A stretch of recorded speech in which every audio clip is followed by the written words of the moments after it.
Hello students, कैसे हैं आप सब। आई होप आप सब अच्छे होंगे। आईसीटी वर्चुअल क्लासरूम में आप सबका स्वागत है। मैं विकास। बच्चों, क्लास 9th का मैथ्स हम करेंगे और यहाँ पे हम रिवीजन करने वाले हैं आपके चैप्टर नंबर सिस्टम का। ठीक है, तो नंबर सिस्टम जो है उसमें आपको नंबर्स के बारे में जानकारी मिलती है, नंबर्स के बारे में आप सीखते हैं अलग अलग चीजें। तो वहीं पे आपके मल्टीपल चॉइस क्वेश्चन भी फ्रेम होते हैं जिनको आज हम सॉल्व करने वाले हैं और इसी तरह से आपका यहाँ पे रिवीजन भी हो जाएगा। अब देखिए, एक क्वेश्चन है, right the correct answer in each of the following. ठीक है, right the correct answer in each of the following मतलब सही ऑप्शन आपको लिखना है। एवरी रैशनल नंबर इज, अब यहाँ पे बोला है कि हर एक रैशनल नंबर है, क्या है वो। तो जो हर एक रैशनल नंबर है वो नेचुरल नंबर भी है, integer, real number, whole number, क्या हो सकता है ये आपको बताना है। तो जो रैशनल नंबर होते हैं वो क्या होते हैं, जो बेसिकली जो रियल नंबर्स होते हैं, आपने अगर टेबल पढ़ा होगा तो इस तरह से टेबल है रियल,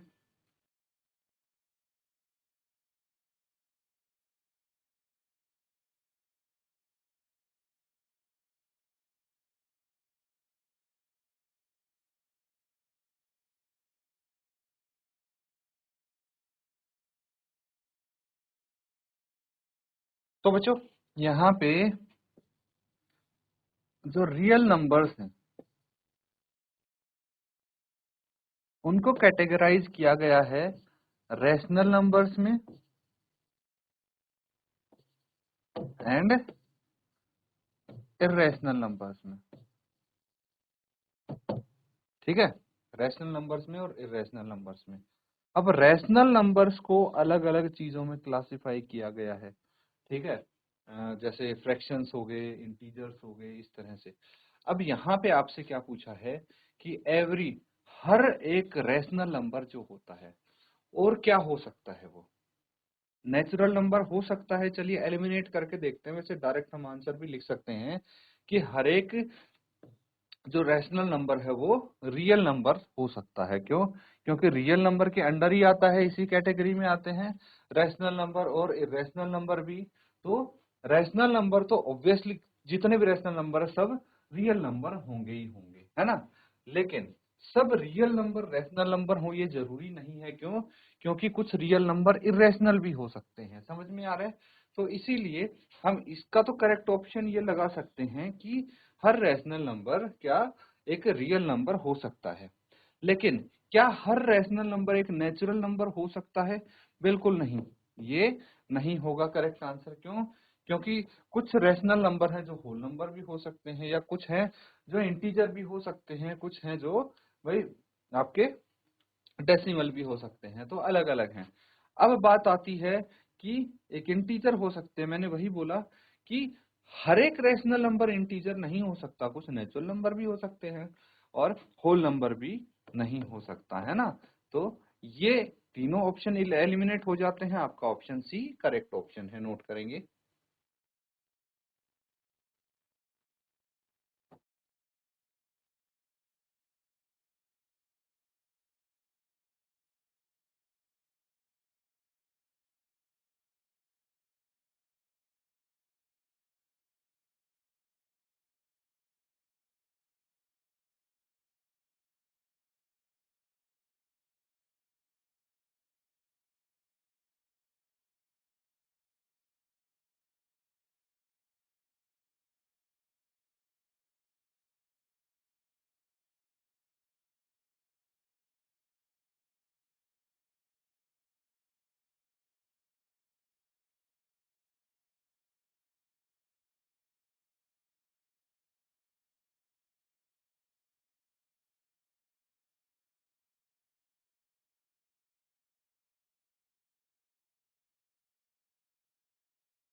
ठीक है बच्चों, नोट कर लिया है सबने।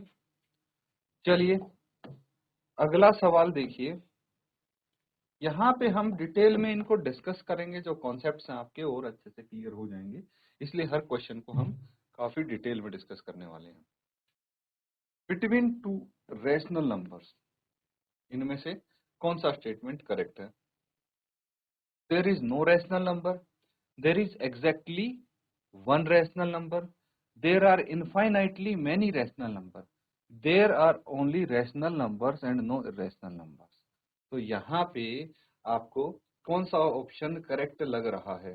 तो देखिए यहाँ पे बोल सकते हैं कि हमें पता है कि दो रैशनल नंबर के बीच में इनफाइनाइटली मैनी रैशनल नंबर हो सकते हैं। ठीक है, इनफाइनाइटली बहुत सारे रैशनल नंबर एग्जिस्ट करते हैं दो रैशनल नंबर्स के बीच में।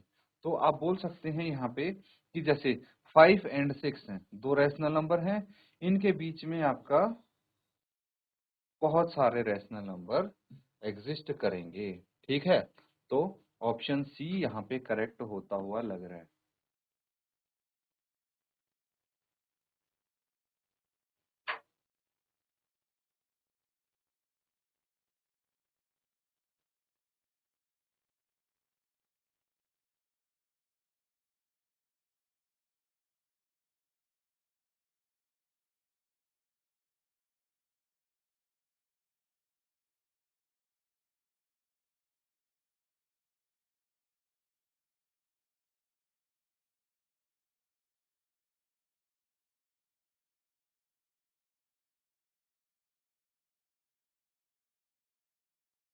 तो ठीक है बच्चों, समझ गए ना? ये काफी इजी है।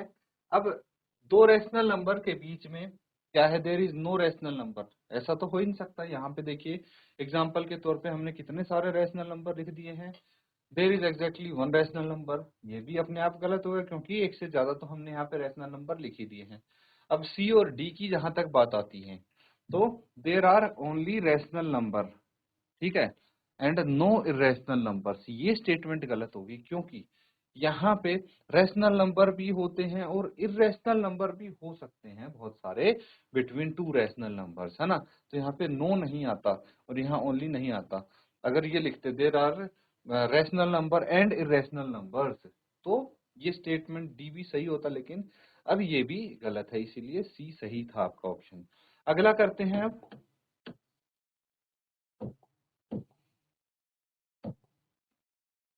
Decimal representation of a rational number can not be. एक रैशनल नंबर जो होता है नंबर सिस्टम में बच्चों, ये आपको अच्छे से आ जाना चाहिए। रैशनल नंबर, इरेशनल नंबर, किसके अंदर कौन से नंबर्स आते हैं, किस किस टाइप के। अब देखिए यहाँ पे डेसिमल रिप्रेजेंटेशन अगर हम करेंगे तो रैशनल नंबर की इनमें से क्या चीज नहीं हो सकती? टर्मिनेटिंग। ठीक है, तो बिल्कुल टर्मिनेटिंग होते हैं रैशनल नंबर, नॉन टर्मिनेटिंग भी होते हैं, नॉन रिपीटिंग भी होते हैं, नॉन टर्मिनेटिंग रिपीटिंग। लेकिन जो numbers non terminating and non repeating होते हैं उनको क्या बोलते हैं? नॉन टर्मिनेटिंग नॉन रिपीटिंग मतलब जो चलते ही जाते हैं, उनको हम बोलते हैं इरेशनल नंबर। फॉर एग्जांपल √2 हो गया, √3 हो गया, वैल्यू ऑफ पाई होगी, ये क्या है? ये नॉन टर्मिनेटिंग नॉन रिपीटिंग है जो इरेशनल हो जाते हैं, बाकी सब रैशनल है। तो यहाँ पे कैन नॉट भी बोला, इसीलिए ऑप्शन डी हमने करेक्ट मार्क किया है। नोट करेंगे इसको।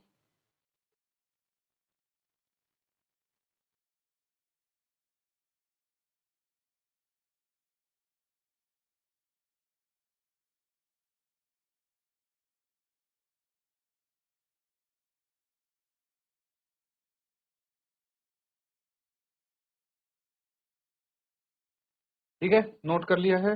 चलिए अगला देखते हैं।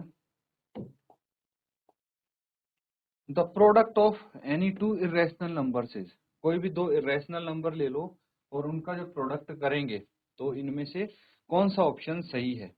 ऑलवेज एन इरेशनल नंबर, तो इरेशनल नंबर हो सकते हैं दो इरेशनल नंबर का प्रोडक्ट, लेकिन यहाँ पे जो ये किया है ना ऑलवेज, इसकी वजह से हम इसको स्टेटमेंट को सही कंसीडर नहीं कर सकते, क्योंकि हमेशा ही इरेशनल नहीं होता, कभी कभी रैशनल भी हो सकता है दो इरेशनल नंबर्स का प्रोडक्ट। फॉर एग्जांपल अगर हम बात करते हैं √2 क्या है, इरेशनल है। √2 को √2 से मल्टीप्लाई किया, कितना आ गया, 2 आ गया। 2 इज अ रैशनल नंबर, है ना। तो ऑलवेज यहाँ पे नहीं लिखना चाहिए था, ऑलवेज अ रैशनल नंबर, ये भी गलत हो जाएगा क्योंकि इरेशनल भी हो सकती है प्रोडक्ट। तो क्या होगा, ऑलवेज एन इंटीजर, बिल्कुल नहीं। उसके बाद some time rational and some time irrational, option D is correct option, note करेंगे इसको। और उसी के साथ अगला वाला क्वेश्चन देखिए, the decimal expansion of number √2, √2 का डेसिमल एक्सपेंशन क्या होगा, एक फाइनाइट डेसिमल, बिल्कुल नहीं, क्योंकि ये क्या है, एक इरेशनल नंबर है। अभी बताया ना मैंने, √2 क्या है, इरेशनल नंबर है। इरेशनल नंबर मतलब non terminating and non repeating, तो फाइनाइट तो हो ही नहीं सकता, ये एलिमिनेट हो गया। अब चलिए पहले हम सी पे आ जाते हैं, नॉन टर्मिनेटिंग एंड रिकरिंग, बिल्कुल नहीं, क्योंकि इरेशनल नंबर है ये, और नॉन टर्मिनेटिंग नॉन रिकरिंग होता है। अब पार्ट बी है, बच्चों को पार्ट बी और डी में कंफ्यूजन हो सकता है। तो देखिए, जब √2 को डेसिमल फॉर्म में लिखेंगे तो कुछ इस तरह से ही आएगा, 4 1 4 2 1 एंड सो ऑन, ऐसे आगे आता रहेगा। ये नॉन एंडिंग है, इसीलिए यहाँ पे इन्होंने क्या लिखा है, सिर्फ यहीं तक लिख के छोड़ दिया।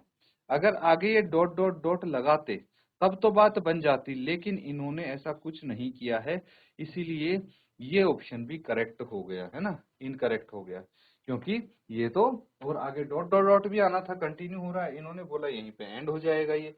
तो सही ऑप्शन क्या है यहाँ पे, डी करेक्ट ऑप्शन है, नोट कर लेंगे इसको भी।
ठीक है, नोट कर लिया सबने।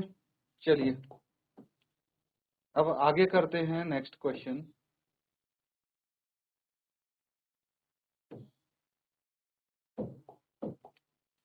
Which of the following is irrational, इनमें से कौन सा इर्रेशनल है, ये हमें फाइंड आउट करना है। तो देखिए, आपको अगर पता है कि √7 इर्रेशनल है, सीधा लगा दीजिए, टाइम बचेगा बहुत सारा। लेकिन अगर नहीं पता है तो हम क्या करेंगे, इनको सॉल्व करके देख लेंगे। 4/9 है, इसका अंडर रूट करेंगे तो कितना आ जाएगा, 2/3। ये क्या है, ये तो रैशनल है, इर्रेशनल तो नहीं हुआ, तो ये ऑप्शन सही नहीं होगा। अब अगर हम बात करते हैं अगले वाले की, तो ये क्या आ जाएगा, √12/√3। चलिए इसको फर्दर हम सॉल्व करते हैं, तो √3 इंटू √4/√3, ये आपस में कट गए, तो √4 की वैल्यू 2 आ गई, ये भी रैशनल हो गया, इरेशनल तो नहीं है। चलिए √81 की बात करते हैं, तो √81 क्या होगा, √81 हो जाएगा 9 के बराबर। ठीक है, इनको हम प्लस माइनस भी लिख सकते हैं इनके आगे, फिर भी ये रैशनल नंबर ही रहेंगे। तो यहाँ पे करेक्ट ऑप्शन आपका सी हो जाएगा, नोट कर लेंगे।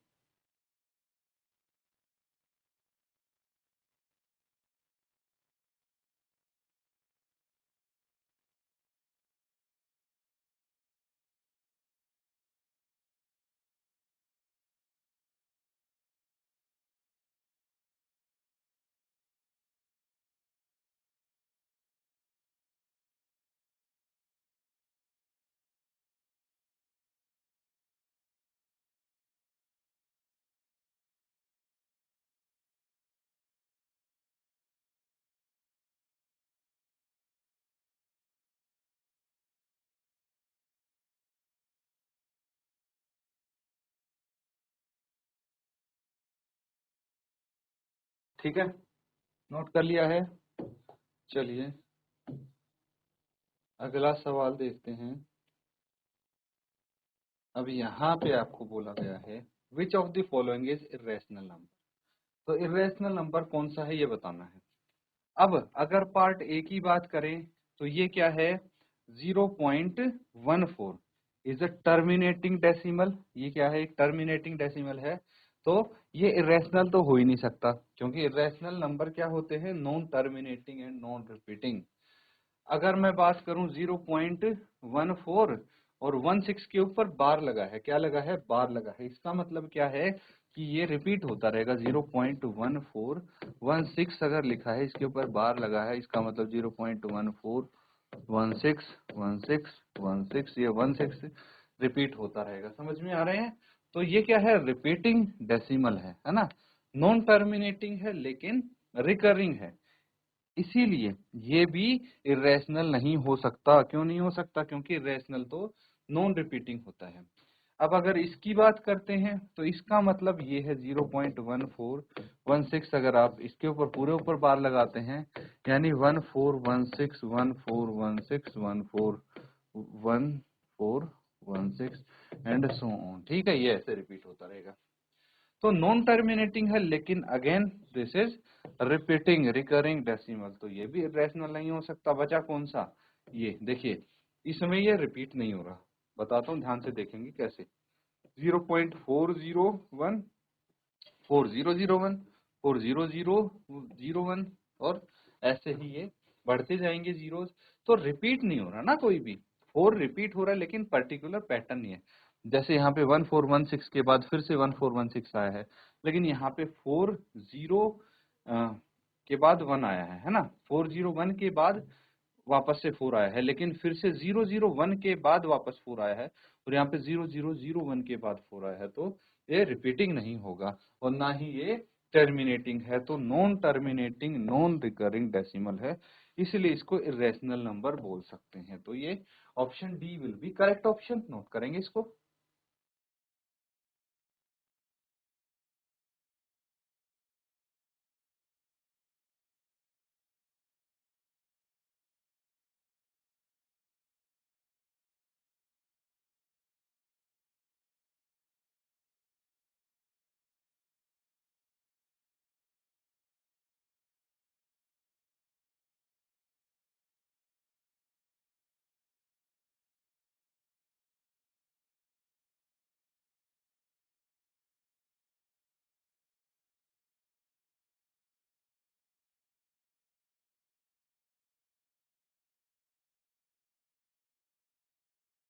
ठीक है, नोट कर लिया है सबने।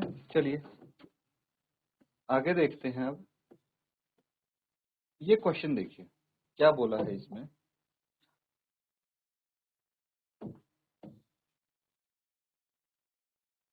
ठीक है, ये है, इसमें बोला है कि the value of 1.999 is in form of P and Q where P and Q are integers. तो इसकी वैल्यू क्या होगी, ऐसा क्यों पूछा है आपसे, समझ पा रहे हैं। 1.999 डॉट डॉट डॉट, ये रिपीट हो रही है भाई। ठीक है, तो P बटे Q की फॉर्म में हम इसकी वैल्यू क्या लिखेंगे, अगर ये क्या है, इंटीजर्स हैं और Q 0 के बराबर नहीं है। तो यहाँ पे ऑप्शन भी आपको दिए हैं, लेकिन इसको सॉल्व करने के लिए हम क्या करेंगे, देखिए इसका एक तरीका है, वो मैं आपको यहाँ पे समझा देता हूँ। क्या है, ये 10th क्लास में भी काफी काम आएगा आपके, ध्यान से समझना। देखिए इसमें क्या है कि x इज इक्वल टू हम लेट कर लेते हैं, जो कि 1.999 है, और मैंने अभी बताया था कि जो रिपीटिंग है, ठीक है, जो रिपीट हो रहे हैं उसके ऊपर हम बार लगा देते हैं, तो बी की बात है। इसको इक्वेशन 1 मान लो, दोनों को मल्टीप्लाई कर दो बाय 10, है ना, मल्टीप्लाइंग बोथ साइड बाय 10, 10 से मल्टीप्लाई किया हमने दोनों तरफ, तो ये तो हो गया 10x, और ये हो गया 10 इंटू 1.9 जो रिपीटिंग है, तो ये हो जाएगा 19, है ना, एक प्लेस डेसिमल शिफ्ट हो जाएगा तो 19.9 आ जाएगा। यानी यहाँ पे बेसिकली ये कहना चाहते हैं 10x इज इक्वल टू 19.9, ये रिपीटिंग है। अब 1 और 2 को अगर हम सब्ट्रैक्ट करते हैं तो ध्यान से देखना, हमें क्या करेंगे कि भाई 10x में से इक्वेशन 1 में क्या है x, लेफ्ट हैंड साइड को लेफ्ट हैंड साइड से सब्ट्रैक्ट करेंगे, और 19 माइनस 9 है, इसमें से अगर 1.9 हम माइनस करते हैं तो कितना बच जाएगा, ये बच जाएगा बच्चों 9x इज इक्वल टू 18। तो x की वैल्यू क्या आ गई, 18/9, कैंसिल आउट करके 2 आ जाएगी। x की वैल्यू कितनी आई है, 2 आई है। तो C इसका करेक्ट ऑप्शन होगा, नोट करेंगे इसको।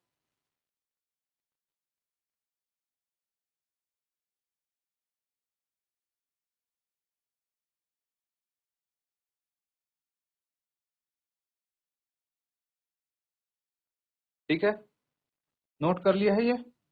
चलिए अगला देखते हैं क्वेश्चन। ये बोला है आपको कि 2√3 प्लस √3 किसके इक्वल होगा। तो देखिए 2√3 है, और अगर मैं इसमें √3 जोड़ता हूं तो आपने देखा होगा दोनों में √3 है दोनों के साथ, तो हम ऐड कर देंगे 2√3 और √3 को, कितना हो जाएगा 3√3। ठीक है, और यहाँ पे 3√3 दिख रहा है, ये करेक्ट ऑप्शन होगा।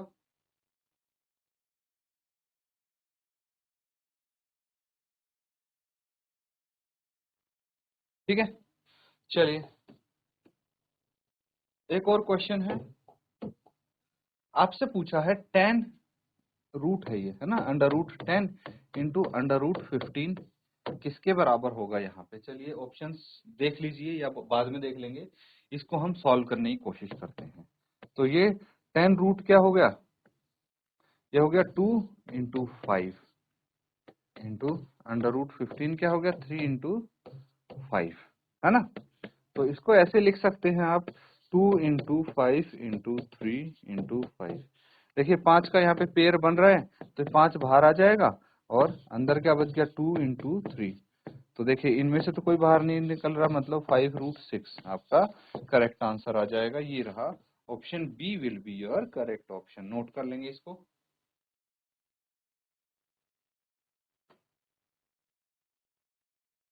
तो बच्चों यहाँ पे जो हमने क्वेश्चंस किए हैं, उम्मीद करता हूँ अच्छे से आप समझ रहे हैं, इनको अच्छे से आप रिवाइज करें। इसी के साथ आज का सेशन यहाँ पे एंड करते हैं। Thank you and have a nice day.